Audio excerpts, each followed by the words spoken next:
Bonjour les amis, je suis ravie de vous retrouver, je m'appelle Martine Gagnon et aujourd'hui j'ai à cœur de vous expliquer un processus, un mécanisme de façon à vous aider à vous libérer des poids, des schémas douloureux que vous portez depuis parfois longtemps et qui n'ont pas été mis à jour.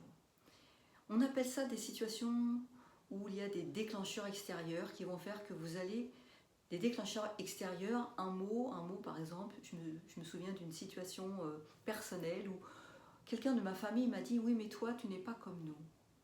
Et le simple fait qu'elle me dise « Je ne suis pas comme elle » m'a mis dans une sensibilité, m'a mis dans une émotion, et parfois même, et par moments même dans une colère, qui était à ce moment-là assez inattendue. Et je voudrais vous expliquer à quel point, nous avons des situations extérieures qui sont là pour nous réveiller, pour nous éveiller, des zones de sensibilité, des zones de vulnérabilité qui vivent à l'intérieur de vous et qui ont besoin d'être mis à jour pour que vous puissiez aller mieux. Et vous savez, cette zone de sensibilité que vous avez ou de vulnérabilité, elle a comme une armée. Elle a des petits soldats autour et dès qu'on vient un petit peu la réveiller, les soldats se mettent en action. Et quand les soldats se mettent en action, on n'est pas du tout dans l'émotion, on est dans la réaction. On est là pour se défendre. Alors quand on se défend, bien sûr, c'est qu'on ne veut pas ressentir ce que nous ressentons vraiment. On est plutôt attentionné à se défendre, à réagir. Et quand on réagit, parfois ça peut être de la colère, ça peut être se mettre en retrait, ou alors ça peut être du déni, de se dire bon c'est pas grave tout ça, et dans c'est pas grave tout ça, c'est vieux, c'est pas important, on va faire comme si de rien n'était, et puis on va se réfugier parfois dans des addictions, les addictions ça peut être le tabac, l'alcool, le jeu, ça peut être parfois le travail, ça peut aller faire du sport, enfin vous savez tout ce qui est un peu en excès finalement. Alors du sport c'est très bien, mais quand c'est en excès, c'est pas mieux. Alors plutôt que de se voir réagir comme ça, sans comprendre vraiment pourquoi, pour si on veut avancer, si on veut se guérir, se libérer, il va falloir accepter notre vulnérabilité à ce moment-là, et se dire tiens, ça a éveillé quelque chose chez moi qui est douloureux. Une personne un jour m'a dit toi t'es pas comme nous, le fait qu'elle me dise t'es pas comme nous, ça a éveillé chez moi un sentiment d'injustice. Alors certaines personnes ça sera de l'injustice, du rejet. En l'occurrence, là aussi, c'était un peu de rejet. J'ai vécu ça comme du rejet. Alors que la personne qui était en face de moi ne voulait absolument pas me rejeter. Seulement, elle a été l'élément déclencheur qui a réveillé cette souffrance-là qui avait été vécue dans mon enfance. Alors, quand on connaît ce processus, on peut se demander, plutôt que de réagir, plutôt que de faire sortir les soldats qui vont se défendre, on peut se demander comment je me sens. D'accepter notre vulnérabilité, de se dire là, ça me fait souffrir. Et qu'est-ce qui me fait souffrir à ce moment-là? Qu'est-ce que ça a réveillé chez moi?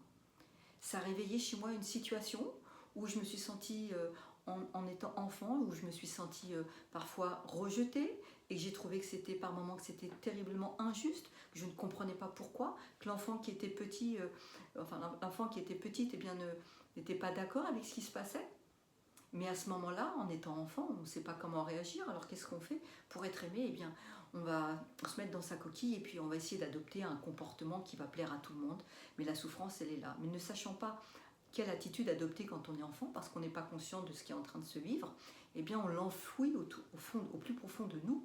Et puis, avec le temps, tant que cette douleur, tant que cette situation n'est pas mise à jour pour être réglée, pour être libérée, on en reste prisonnier, tout simplement. Alors, ce que j'ai envie que vous compreniez, c'est que plutôt que de réagir et de faire sortir les soldats, quand c'est possible, même si des fois il faut revenir un temps un petit peu après le moment où ça a été douloureux, de se dire qu'est-ce que j'ai ressenti, de quoi j'ai ressenti, qu'est-ce que ça a réveillé. Alors si ça a réveillé cette situation d'enfance où vous vous êtes senti, comment vous vous êtes senti à ce moment-là? Je me suis sentie triste, déçue, vulnérable, fragile. De se demander qu'est-ce que vous auriez eu besoin à ce moment-là.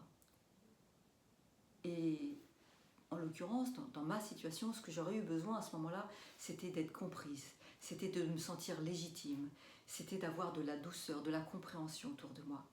Seulement ce moment-là, il est passé. Et les personnes qui auraient pu m'apporter cette compréhension, cette légitimité, ne sont parfois, et en l'occurrence pour ce qui est de ma part, ils ne sont plus là. Alors, on va va pas attendre que ces gens-là reviennent, c'est juste impossible. Donc on va le faire soi-même. Et soi-même, eh bien, on va se donner la légitimité. Soi-même, on va se donner la douceur. Soi-même, on va se donner la compréhension et l'indulgence. La compréhension, la légitimité. Et quand vous faites ce travail-là, eh bien, c'est comme vous libérez d'un poids, vous vous nettoyez d'une situation.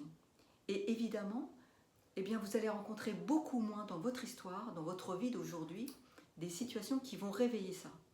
Par ailleurs, si vous ne faites pas ce travail-là, il y a de fortes chances que tout au long des mois qui vont suivre, des années qui vont suivre, eh bien, tant que ça n'est pas soigné, libéré, pris en compte, eh bien, vous allez rencontrer des personnes qui vont venir, des déclencheurs, comme on pourrait dire, qui vont venir appuyer sur votre zone de sensibilité.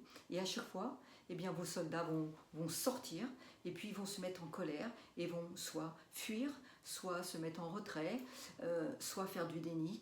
Et ça sera comme ça tout au long de votre histoire si vous ne le réglez pas. Je voulais essayer de vous faire comprendre un petit peu le mécanisme, le processus. Alors je sais qu'il faut souvent du temps pour le comprendre, pour même y arriver. C'est pas grave, tout est une question de temps, en tout cas de prise de conscience. Et à chaque fois que vous prenez des prises de conscience importantes comme ça, je vous assure que vous vous sentez libéré, plus légère, plus enthousiaste.